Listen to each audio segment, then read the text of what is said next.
قلبي مشاعر أخفيها قد أشرقت الشمس عليها عن خطط لم أعبأ فيها ستكون بأيامي فرقا فحياتي قبل الحلقات تيه بضياع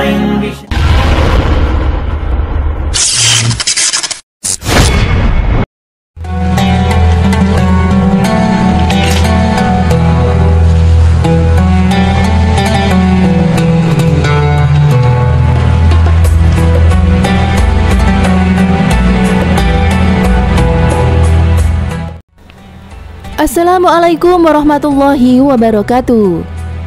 Sayyidah Fatimah Az-Zahra radhiyallahu anha adalah salah satu dari 4 perempuan pemuka syurga.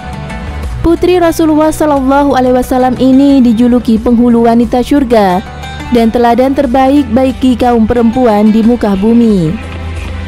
Rasulullah sallallahu alaihi wasallam menggambarkan kecintaannya kepada putri beliau yang juga suami dari Sayyidina Ali bin Abi Thalib. Dari Ummul Mukminin Sayyidah Aisyah radhiyallahu anha, beliau berkata, "Belum pernah aku melihat seseorang yang paling mirip dengan Rasulullah dalam berbicara melebihi Fatimah. Apabila dia masuk menemui Nabi, maka Nabi berdiri untuk menyambutnya dan menciumnya, serta melapangkan tempatnya.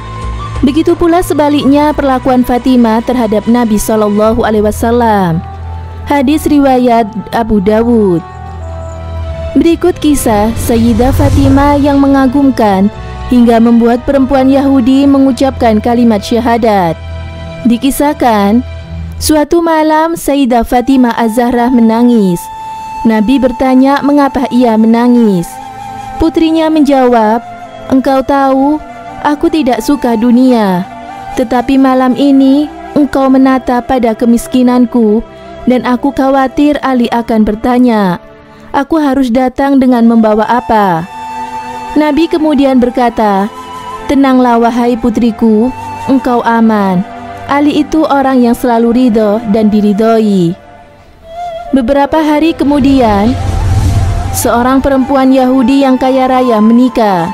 Dia mengundang banyak perempuan Yahudi yang juga kaya seperti dia. Para tamu undangan menggunakan baju mereka yang paling mewah. "Bagaimana kalau kita mengundang Putri Muhammad? Ingin sekali aku melihat penampilannya, kefakiran dia," kata sebagian dari mereka. Yang lain pun ikut setuju. Mereka lantas mengundang Sayyidah Fatimah untuk hadir pada pesta pernikahan besar itu. Kemudian malaikat Jibril pun turun dengan membawa baju dari surga untuk Fatimah. Fatimah lalu mengenakan baju tadi dan membalutnya dengan baju luaran yang juga dibawa oleh malaikat Jibril. Kemudian putri Rasulullah itu datang ke pesta pernikahan dengan mengenakan baju itu. Ketika duduk di antara perempuan-perempuan dari golongan orang yang berada, Fatimah menyika pakaian luarnya sehingga nampaklah cahaya dari baju tadi. Melihat itu, perempuan-perempuan kafir tercengang kagum. "Di manakah engkau mendapatkan baju ini, Fatimah?" tanya mereka. "Dari ayahku," jawab Fatimah. "Ayahmu dari mana?" "Dari malaikat Jibril." "Malaikat Jibril mendapatkan dari mana?" "Dari surga." Mendengar itu, seketika itu juga mereka mengucapkan syahadat dan masuk Islam. "Kami bersaksi bahwa tiada Tuhan selain Allah dan bahwa Muhammad adalah utusan Allah."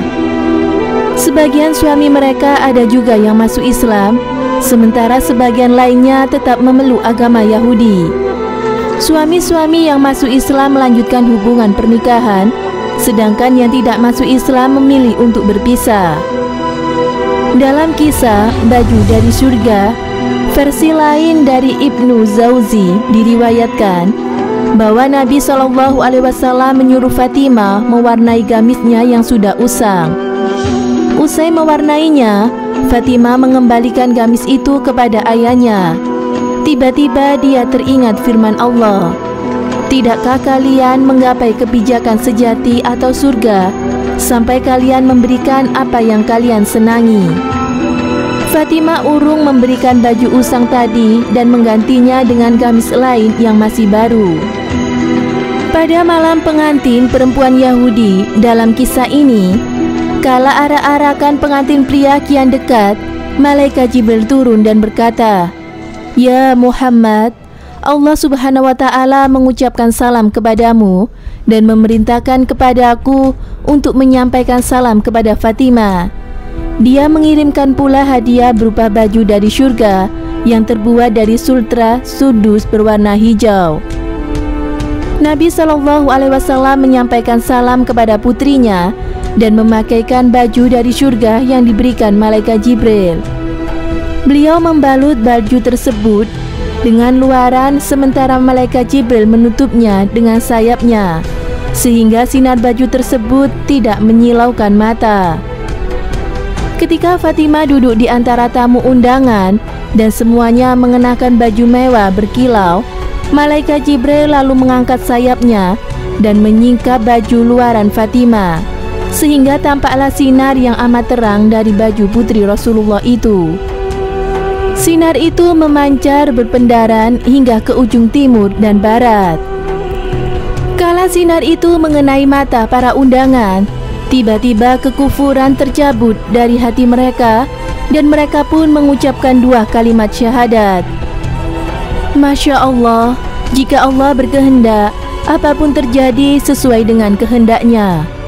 Putri kesayangan Rasulullah yang juga penghulu wanita surga itu wafat pada 3 Ramadan 11 Hijriah. Kepergian Sayyidah Fatimah hanya berselang 6 bulan dari wafatnya sang ayah, Rasulullah SAW. Jenazahnya dimakamkan di Baqi, Madinah. Semoga bermanfaat. Wallahu a'lam bishawab.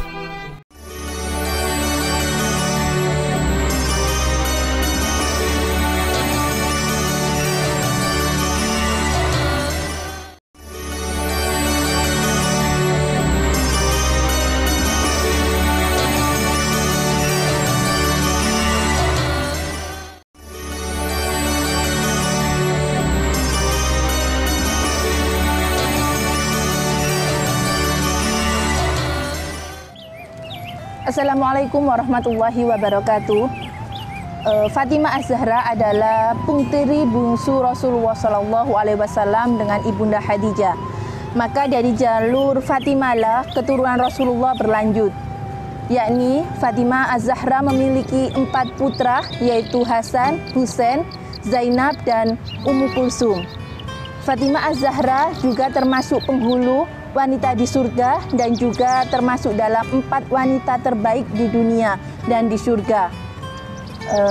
Fatimah Az-Zahra begitu menyayangi Rasulullah SAW, bahkan ketika Rasulullah SAW hendak datang ke rumah Fatimah, Fatimah selalu menyambutnya, menunggu di depan rumahnya. Setelah Rasulullah datang, maka Rasulullah memeluk dan mencium putri kesayangannya itu. Dan Rasulullah juga mengatakan kepada Fatimah Az-Zahra bahwa kelak ketika Rasulullah SAW menghadap kepada Ilahi Rabbi, maka keluarga pertama yang akan menyusul Rasulullah untuk kembali ke Rabbnya adalah Fatimah Az-Zahra. Rahimakumullah, Fatimah Az-Zahra. Wassalamualaikum warahmatullahi wabarakatuh.